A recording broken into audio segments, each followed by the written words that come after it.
خالد من السعودية. خالد. الو. مساء الخير. مساء الخير يا استاذ صالح. اهلا بيك.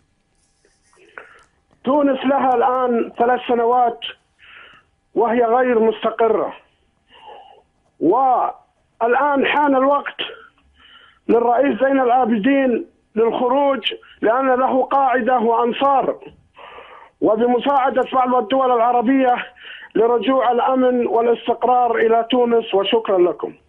شكرا لك، هذا ابعد لك من نجوم السماء، انت ومن معك في السعودية، واقول لك اياها بكل صدق.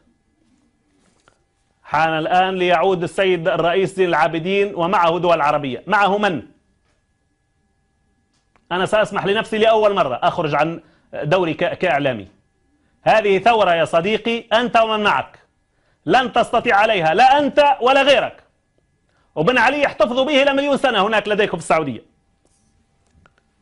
بمساعدة بعض الدول العربية سيعود الرئيس بن علي، والله لن يستقبله حتى فأر في جحره، لن يستقبله المخلوع بن علي، كنا على يقين من ذلك. التونسيون يختلفوا، هذا صحيح، يتصارعون أحيانا، هذا صحيح، ولكنهم لا يريدون عودة الدكتاتورية، تأكد من ذلك.